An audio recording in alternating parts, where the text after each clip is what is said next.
Hello and welcome back for episode 72. This is November 11th episode, and we want to recognise veterans everywhere. It is Armistice Day. The First World War stopped at the 11th hour on the 11th day, on the 11th month, and supposedly that was the war and all war.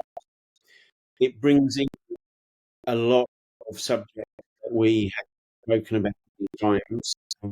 We are going to talk about again things like the way experience guilt, grief, and trauma inform our decision, and in a lot of occasions, make a decision away because we are avoiding something there. So that is it, friends. What have you got? Well, I mean, last week we talked about and we ended up with, stepping into our power and why no time like the present is, it's more important now than ever for us to be owning our own power and recognizing it, not being afraid of it, right? So it leads nicely into this conversation about why do we continue to do things, make decisions that are driven by a fear of feeling guilty about it. Like for what? For what purpose? Like, why am I continuing to do this? But doing that is at the same time, you're stepping away from your power. When you make decisions that you are doing based on anything other than your own true intention and desire to do something, you're stepping out of your power. And these decisions, 9 out of 10 times, not going to go the way that you want them to go. Somebody's going to be left feeling shitty. And it's usually you. If you're making that decision, either there's resentment, there's a lack of interest, there's whatever it is that's going on. I don't know. Let's talk about it. How present is this for any of us? This is for me. I don't necessarily know why. It just seems to keep coming back when I have these conversations with the people I work with, even in observations in my own family. To observe parenting styles is a great example, right? Parenting decisions, to possibly observe that the reason certain parents do what they do, parent the way they parent, is not necessarily because they want what's best for the kid, in the sense that they know this is better for the kid, as much as it might be, I don't want my kid to hate me down the road. I don't want to make my kid sad. I don't want to be the cause of that. So I will buy them that sucker. I will buy them that gaming system. I will do these things. And how often do we, therefore, as you so eloquently put, Erica, giving up our power, in those instances, we're almost like giving up our power to our children. We're letting our children dictate how we make parental responsible decisions about what's right for them. Right? Letting them have dessert before dinner. Some of these simplest of things. Letting them stay inside, watch TV, rather than telling them to go outside, which we could probably all know, looking around the room and seeing how old most of us are, or how young most of us are. We probably know what it's like to drink out of the hose, right? When you're running around outside and not able to come in. We understand these things. And where is that gone? And is it brought on because I want to avoid feeling guilty as an adult or as a parent? And to that point too, then you even look at other parenting decisions. I'm like, how often do people utilize their children as accessories for their social media pages? Look how beautiful this, how my kids are, and have to put everything, is trying to get what? Accolades? What are you trying to? It's not for the kids' sake. The kids too. You're not doing that for their benefit per se. So yeah, I think it's really interesting. Or the avoidance of future guilt as well. I don't want to feel guilty down the road, so I'm going to make this decision and that decision. Then I don't have to feel so bad. Wow. It's Sorry. No, go ahead. I think you might mute. Um, my God, late was bauble behind you. I remember when Brett and Eric were in UK, a World Heritage Site, well worth seeing if to be online, or in the UK. And we saw a woman absolutely berating and hassling her children into the picture. And then it was Miley's face, and she said to him, I can see that having been on social media, but the children's memory of that is going to be very different. And the chances are that a lot of memories of childhood are going to be being hidden her into photo opportunities and actually not enjoying the time and to these places. So trying to make our lives of interest to others actually destroys the quality of the time that we're spending with the people we are with in that moment. You mentioned drinking out of hose. And the time probably we went out with our friends and we spoke to them rather than sitting looking at our phones and telling people on our social media what time we were out with the friends we were talking to.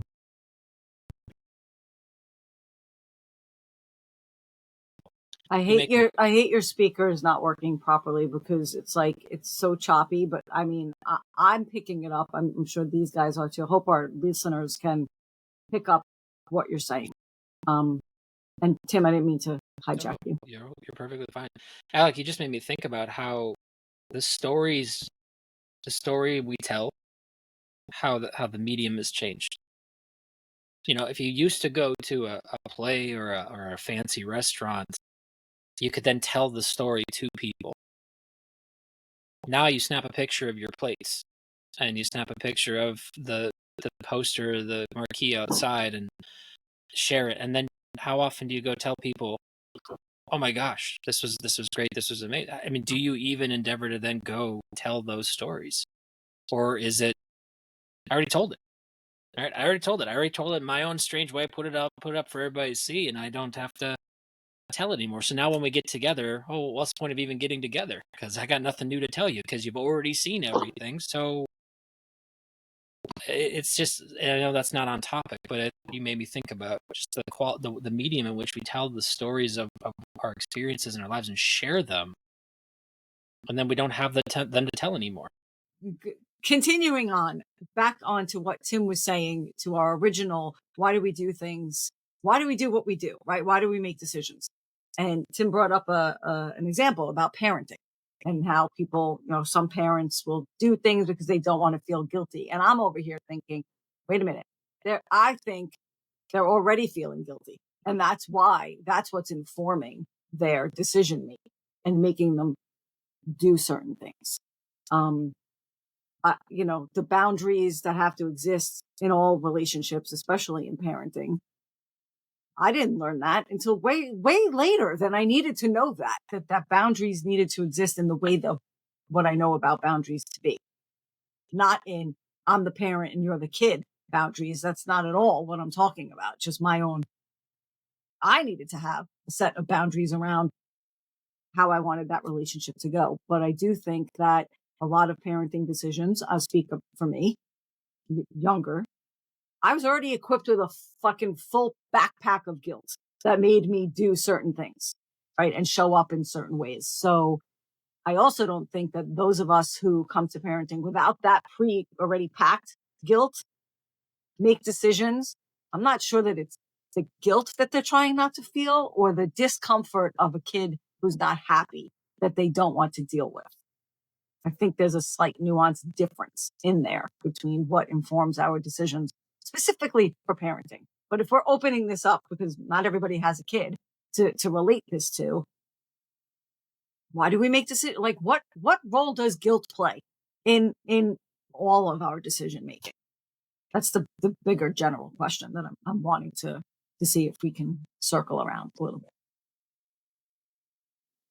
What is guilt? Why the fuck do we have to feel guilty about anything? Did I actually have intention to hurt somebody? What the hell is guilt and why? I don't want this shit anymore. This is a concept that's been placed on me from generations before, and I'm sick of it I think personally. guilt is not entirely a cop out in the sense that I don't think we automatically think to ourselves, "Oh, I'm going to feel guilty about that," and then I don't have to change either my belief system or my behaviour. I I think the decision to feel guilty, if it is even a decision, is what you've just said. It's the generational aspect. It's that operant conditioning where you've been brought up and you had all this crap projected onto you, so that you feel bad, or you've been manipulated into thinking, "Oh, I need to do this or do that to make things right." And actually, as an adult, as someone on a path of growth and maturity, when you feel that sensation of guilt arise, that for me is the opportunity to consider what's the meta program behind this, because I know that my behavior isn't bad or poor. Again, I know they're labels, and I know that my belief system is realistic. It's not like I'm completely out there. I'm not having some sort of psychotic break. So that's the two things that really cause us to have the sense of guilt: my behavior or my beliefs. But then you've got your rucksack, and that rucksack, sorry to say, is not as new and modern as you think. It was probably given to you by 16 grandmothers ago. Yeah, I'm sick of that goddamn rucksack and I don't want it anymore. That's number one. Number two, I totally following what you're saying, right? It's either how we act and how we think. What we're thinking and what we're doing are the things that lead us to guilt. And for me, it's such an easy concept, right? It's like guilt is so overshadowing. It heavy. It stops us from doing things. Talk about letting it fucking linger. You can walk a lifetime feeling guilty about something, where for me, it's as simple as, dude, just be accountable for it. Just say what you need to say about whatever you did or said and let that shit go, right? Like be accountable to whoever it was that was at the other end of whatever you thought you did that made you feel this way, and own it. Own the shit out of it. Say you're sorry if you need to. Apologize in a meaningful way and forgive yourself and move on. Why do we have to carry this shit? Why?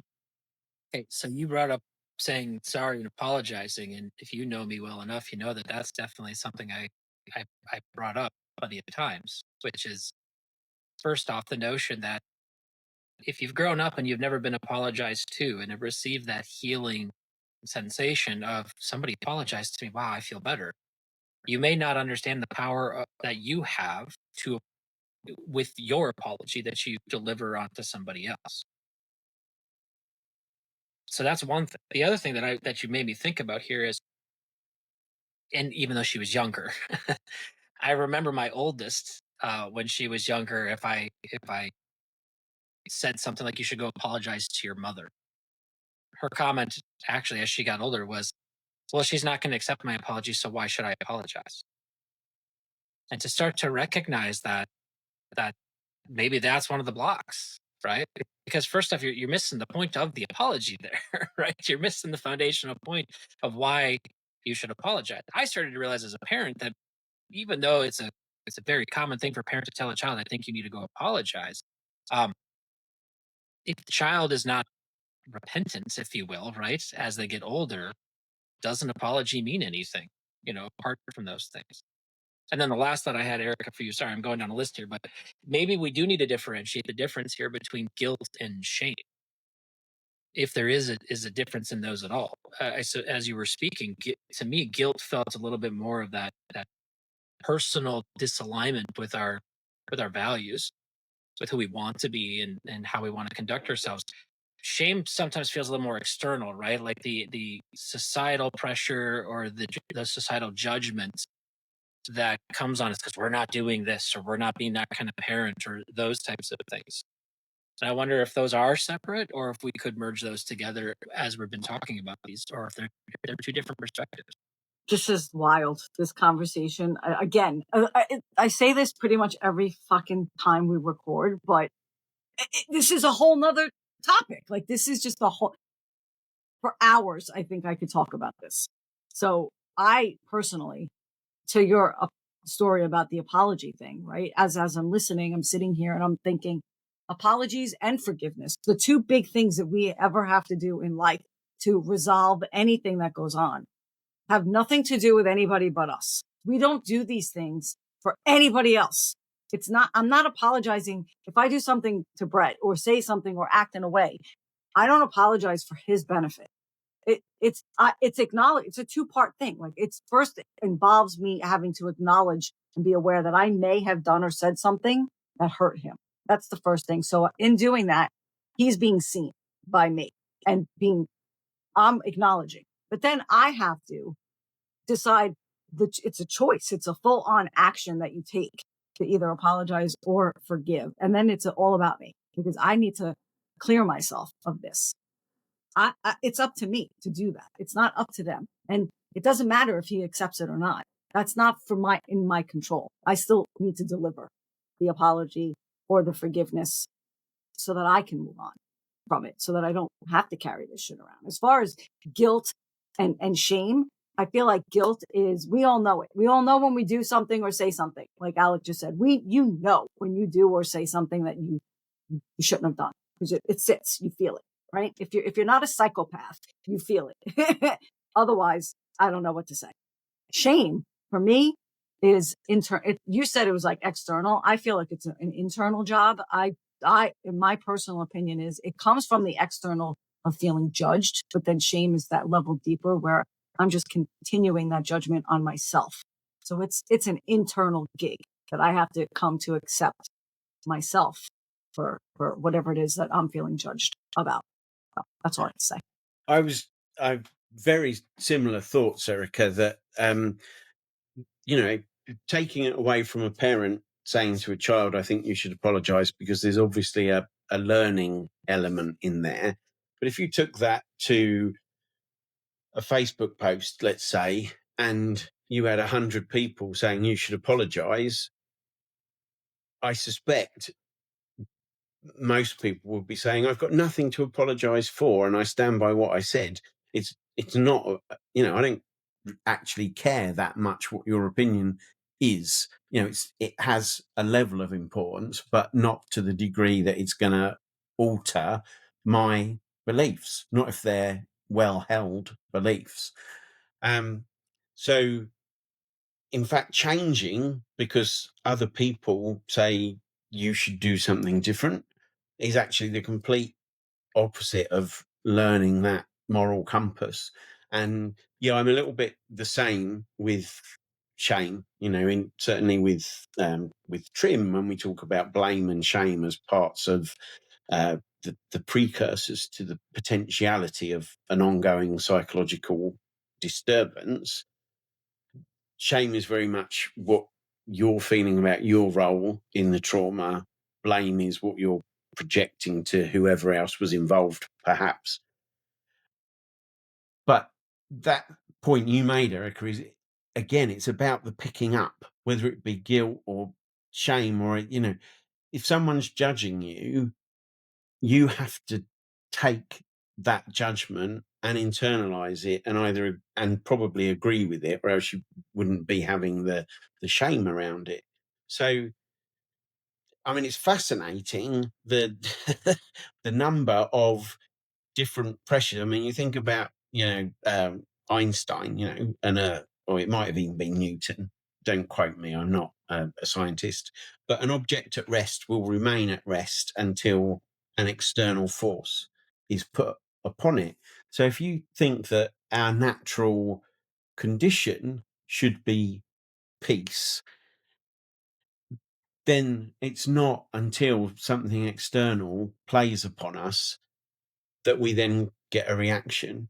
So, I mean, all of these things, guilt, blame, shame, apologizing, forgiveness are all playing on the piece inside us to push it in different directions, which brings us back to that taking an action or an inaction to avoid the feeling of guilt.